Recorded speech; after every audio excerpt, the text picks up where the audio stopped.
The idea that things should be this way or should be that way is not a productive or helpful idea and actually doesn't really change anything in the world. When we focus on how we want things to be and we say that the world should operate in this way, what we are really doing is operating from a position of hatred.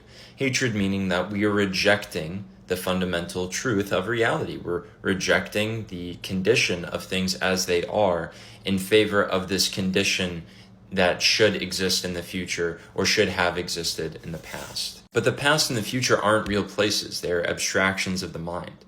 The only thing that has ever existed is this moment right here. And when we actually recognize that and take that to its fullest essence, we also see that opportunity is in this moment. Opportunity is not in the future or in the past. Opportunity only exists here. And in that recognition, there's a little bit of irony, because if you are looking into the future or looking into the past saying these things need to happen, you are missing out on the opportunity here and now. You are missing out on the opportunity to change, to act, to see. And so in that hypocrisy, we can actually empathize with why things can't be this way or that way, or that, our shoulds and shouldn'ts aren't exactly realistic, because all of those shoulds and shouldn'ts exist in this understanding that we should have this constant free will. We should have this transcendent choice in all situations, but in reality, it's a choice to tap into those things. In reality, we're often far off in the future or the past, or in attachment or an aversion, so much so that we cannot be present with things. And so things become the way they are because of the way that things have always been. Our attachments and our frustrations, they lead us into new choices unless we are conscious and mindful. And this is why it is so important to lead with love instead of doubling down on, forcing somebody to change or forcing regret and shame into your psyche.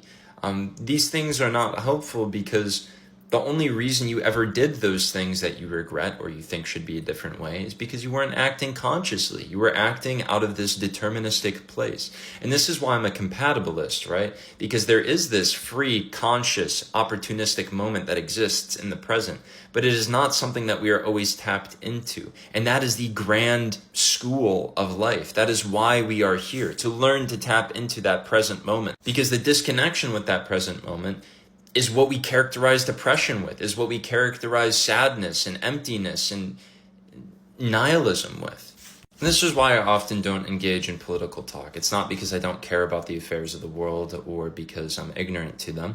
It's because I recognize that things are just the way that they are, and things will transform and change based on the way that they are.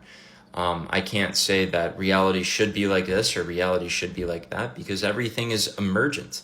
Our political systems that we currently hold are not in place because a bunch of people got together and said we need to steer reality in this direction.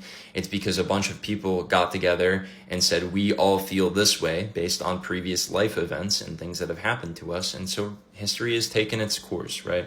Our politics are fundamentally emergent from our social relationships, just like the way that we view the world and our philosophies are emergent from our internal parts relationships, from all the different managers of our psyche, all the different voices in our head that have been created in order to serve and protect and help us.